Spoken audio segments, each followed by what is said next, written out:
उससे आइडिया लगेगा कि रिजल्ट के पहले रिजल्ट के बाद किस तरह की परफॉर्मेंस रही है। हाँ, तो देखो रिजल्ट के बाद तो रिकवरी हो रहा है 2 दिन से, बढ़िया है।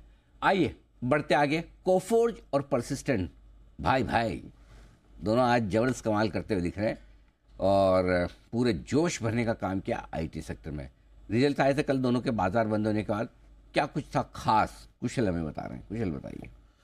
बिल्कुल सर, और इनफैक्ट आप देखिए तो कोफोर्ज में तो इतना एक्सपेक्टेड ही नहीं था कि इस तरह की तेज़ी हो जाएगी। इनफैक्ट परसिस्टेंट सिस्टम्स में ज़्यादा मानकर चल रहा था कि यहाँ पर relatively better than estimate numbers आते हुए दिखे हैं। इनफैक्ट कोफोर्ज ने काफ़ी समय बाद यहाँ पर इस तरह का प्रदर्शन वो दिखाते हुए नजर आ रहे हैं। खासकर अगर आप कंपनी की कॉन्स्टेंट करेंसी रेवेन्यू ग्रोथ देखेंगे तो 8.4% पर कंपनी ने ये आंकड़ा दर्ज कर दिया है, जो कि अब तक मैं देख रहा हूँ कि वन ऑफ दी हाईएस्ट यहाँ पर इस तिमाही में अब तक जो कंपनियां जिन्होंने भी कॉन्स्टेंट करेंसी ग्रोथ अभी तक रिपोर्ट की है उसमें सबसे ज़्यादा दिख रही है। 4.8% का अनुमान था, तो उसके मुकाबले 8.4% की अगर क्वार्टर ऑन क्वार्टर ग्रोथ आ जाती है तो ये अपने आप में काफ़ी बड़ा पॉजिटिव अर्निंग सरप्राइज आपके सामने कोफोर्ज ने पेश किया है। लगातार दूसरी तिमाही ऐसी है जिसमें $50 करोड़ से ज़्यादा के ऑर्डर्स इनटेक होते हुए दिखे हैं। सिग्निटी का कारोबार यहाँ पर बड़ा कंट्रीब्यूशन आ रहा है। इनफैक्ट आप देखिए तो जो एबिटा मार्जिन है वो 17.3% हो गया है, जबकि इसके पहले 16.2% पिछली तिमाही में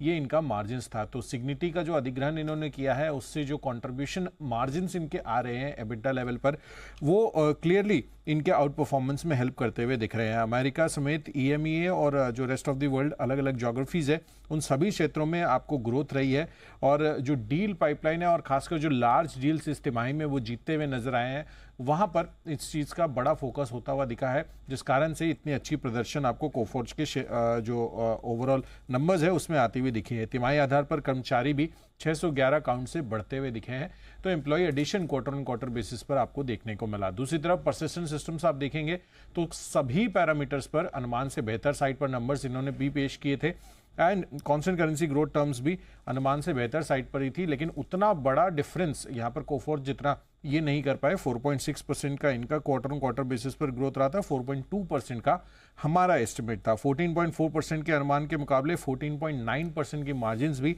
ये दर्ज करते हुए दिखे, तो यहाँ पर मार्जिन्स पर भी बीट था। और लगातार 19वीं तिमाही ऐसी है जहाँ पर आय ग्रोथ इनकी जारी है। तिमाही आधार पर इन्होंने भी कर्मचारी जोड़े हैं, 704 कर्मचारी ये भी जोड़ते हुए दिखे हैं, और 59.4 करोड़ डॉलर्स की टोटल कॉन्ट्रैक्ट वैल्यू भी इस तिमाही में ये जो है ऐड करते हुए नजर आए। तो ये क्लियरली यहाँ पर दोनों ही कंपनियों जो मिड कैप IT कंपनियां हैं आउट परफॉर्मेंस दिखाई है, और इसी का रिफ्लेक्शन आपको इनके स्टॉक मूवमेंट में आज देखने को मिल रहा है।